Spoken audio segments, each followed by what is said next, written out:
결과를 한번 보겠습니다. 연구 결과만 좀 보겠습니다.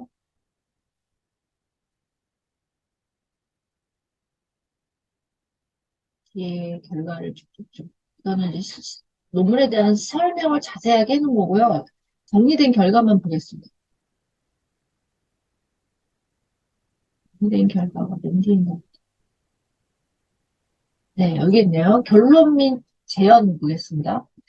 자, 그래서 아이들을 대상으로 했어요. 실험했더니, 28명을 대상으로 대조군, 일반 마사지군, 아로마 마사지군, 아로마 흡입군을 나누어서 했는데, 5주간 5회, 25번을 20분간 마사지를 했어요. 그랬더니, 그, 라벤더 오일을, 에센스 오일을 0.5%로 희석한, 0.5%로 코바 오일에다 희석한 마사지군은 같은 기간 동안 램프를 사용한, 자, 다시 설명해 드릴게요. 그러니까 아로마 마사지군은 라벤더 오일을 호흡에다 0.5% 섞어가지고 25번 마사지를 했고, 그 다음에 아로마 흡입구는 그냥 20분간 똑같이 아로마를 흡입만 하는 거예요. 마사지는 안 하고. 자, 그래서 한번 보겠습니다. 연구 결과는 일반 마사지, 그러니까 호호바 오일만 마사지하는, 아로마를 섞지 않고 호호바 오일만 마사지하는 실험군은 실험 전보다 실험 후 우리 그 ADH 지수가 29점에서 18.29로 떨어졌어요. 그래서 10.71점이 감소했죠. 그래서 이게 통계적으로 유의한 차이를 나타냈다. 유의하다는 건 효과가 있었다는 얘기입니다. 자, 그 다음에 두 번째 아로마 마사지군을 봤더니 29.57에서 13점으로 많이 낮아서 16.57점이나 감소했어요. 그래서 이것도 유의하게 통계적으로 효과가 있었다. 굉장히 제일 효과가 있었죠. 아로마 마사지군이. 자, 그 다음에 세 번째 아로마 흡입군을 보겠습니다. 아로마 흡입군은 실험 전에는 27.17점이었는데 실험 후에는 20.33으로 떨어졌어요. 그래서 6.83이 감소했어요. 이것도 통계적으로 유의한 차이가 있었다. 그래서 이게 봤더니 제일 효과가 있었던 건 뭐예요? 아로마 마사지군이죠. 그래서 아로마 마사지군이 일반 마사지군이나 아로마 흡입한 군보다도 훨씬 효과가 있고 또 아이들도 효과가 있을 뿐만 아니라 어머니와 아동과의 관계도 긍정적인 영향을 미칠 것이라는 이 결과가 잘 받아들여졌죠. 자, 그래서 여기 보면 일반 마사지군과 아로마 마사지군은 아로마 흡입군보다 어머니와 아이 관계 개선에서 긍정적인 영향을 미쳤으며 이는 신체적인 접촉, 아까 마사지를 해주는 신체적인 접촉이 아이의 행동 개선뿐만 아니라 바람직한 모아 상호작용으로 어머니와 아동 간의 애정 증진에도 영향을 미쳤다. 자, 그래서 이 3예측, 가설이 지지되었다. 그 다음에 아로마 마사지군은 일반 마사지군보다 아동뿐 아니라 어머니와의 심리적인 상태에도 긍정적인 영향을 미칠 것이다. 이것도 효과가 있었다는 거죠. 자, 그리고 보면 어머니의 그 스트레스 점수를 봤더니 일반 마사지군이 1.57점으로 가장 스트레스가 높은 것으로 나타났고 아로마 흡입군은 1.33, 아로마 마사지군은 1.005로 나타났죠. 그러니까 어머니한테도 보면 이 아로마 마사지군이 스트레스 점수가 가장 낮게 나타났다는 거죠. 그 다음에 아로마 흡입군, 그 다음에 일반 마사지군 이런 식으로. 그래서 여기 보면 마사지보다도 아로마가 더 어머니한테 어떤 효과가 더 스트레스에는 심리적인 것은 더 효과가 있다는 것으로 나타났죠. 자, 그래서 네 번째 가설도 지지되었습니다. 그래서 아로마 마사지는 ADHD 아동에게 긍정적인 영향을 미치며 일반 마사지와 아로마 흡입보다도 더욱 효과적이었음이 나타내었다. 당연하겠죠. 그러니까 우리가 마사지도 좋지만 아로마를 같이 섞었을 때 엄마와 아이에게 더 효과가 있었다는 거죠. 그리고 또 신체적인 접촉으로 인해서 어머니와 아이 간에도 긍정적인 관계 개선에 영향이 있음을 알 수 있었다. 자, 그래서 이 연구가 아로마 마사지가 ADHD 아동뿐만 아니라 다른 소아정신과 장애를 겪고 있는 아동이나 혹은 발달장애 아동에게도 치료적인 중재 효과로 역할로 추천하는 바이며 현재 병원이나 그 외에 다른 기관에서도 치료적인 아동들에게 아로마 마사지를 함께 접목시킨다면 더 나은 효과를 기대할 수 있을 것으로 생각합니다.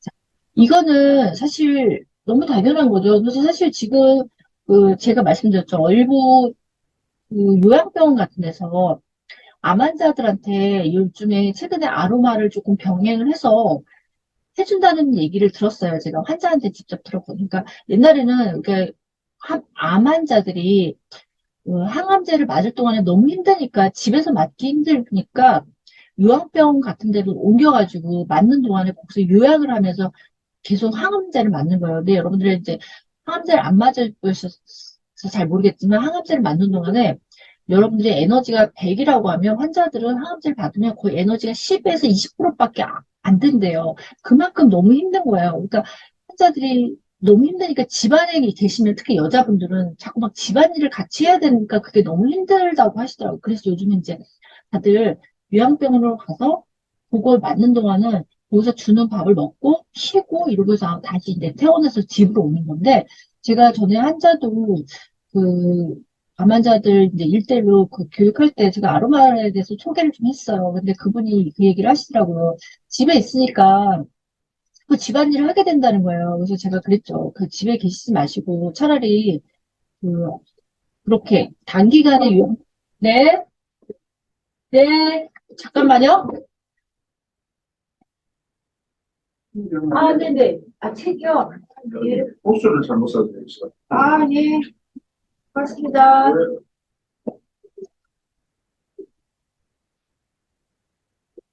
아이고, 죄송합니다. 책이 왔네요. 지난번에 박 교수님 그 책 신청한 게 왔나 봐요.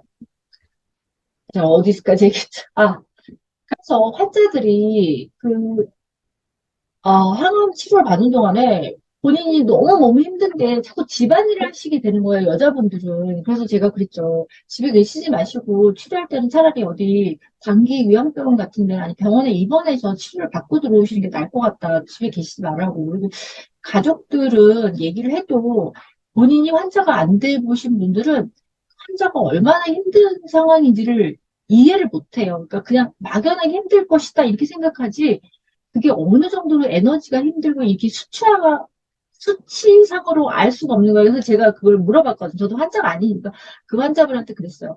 본인이 평상시에 에너지가 100이라고 하면 원래 환자들은 그래도 에너지가 떨어지잖아요. 건강한 사람보다 떨어지는데 본인이 에너지가 100이라고 봤을 때 항암을 받은 동안은 좀 에너지가 몇 프로로 수치로 계산을 했을 때 어느 정도 되신 것 같아요? 제가 물어봤더니 한 10에서 20%밖에 안 되는 것 같아요. 너무 힘들다고 그러더라고요. 그래서 제가 밥도 잘 못 먹고, 막 구역구토하고 힘들고. 그래서 제가 그랬죠. 집에 계시지 마시고, 가족들이랑 한 번도 겪어보지 않고, 본인이 겪어보지 않았기 때문에 그게 어느 정도 힘든지 이해하지 못하니까 차라리 요양병원 같은 데 좀 쉬시면서 그때 치료를 집중적으로 받고 나오시는 게 좋겠다. 이런 말씀을 드렸고, 요양할 때도 제가 작년에 그 환자분한테 집에 계시지 마시고, 한 달간 뭐 제주도에 가서 내려가서 좀 쉬다 오시는 게 어떨까요? 그런 권유를 좀 드렸거든요. 그래서 그분이 제주도로 내려가서 한 달 쉬다가 오시고 그랬는데, 그만큼 힘든다는 거죠. 근데 최근에 그래도, 아로마가 많이 보급이 되면서, 그런 요양병원 같은 데서 환자들한테 마사지를 시켜주는데, 특히 뭐, 복부 마사지 같은 거, 예를 들면 난소암이라든지 자궁암이라든지 이런 환자분들이 복부 마사지를 했더니 훨씬 통증이 감소되었다. 실제로 그런 얘기를 하고 계시더라고요. 실제로 그렇다고 얘기를 하시더라고요, 그분이. 그래서 그런 것들도 좀 긍정적인 것 같고, 또, 그, 여기는 이제 아이들한테 얘기가 나왔는데, 사실 아이들은 뭐 당연히 좋죠. 어른들한테도 좋다는 거죠. 그러니까 노인분들, 노인 뭐 요양병원에 계신 치매 환자라든지, 아니면 좀, 그, 중증 환자들 있잖아요. 그러니까 병원에 오랫동안 누워 계셔야 되는 환자들, 중환자들, 이런 분들한테도 사실 아로마 손 마사지만 해주셔도, 몸 전체는 마사지 안 해주지만, 뭐, 이게 또 손이라든지 발 정도 이렇게 마사지만 해주셔도, 어차피 손으로 통해서 다 흡수가 되기 때문에,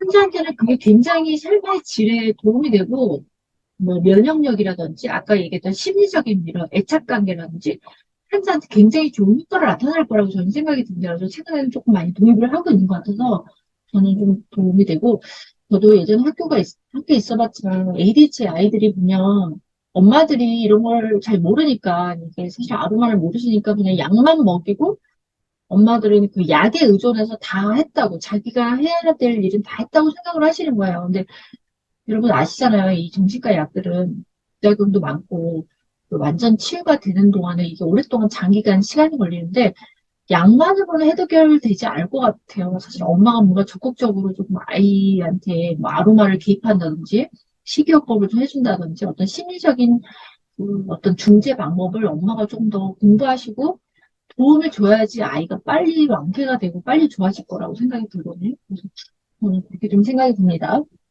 자, 이 논문은 이렇게 됐고요. 그다음 이제 수업을 좀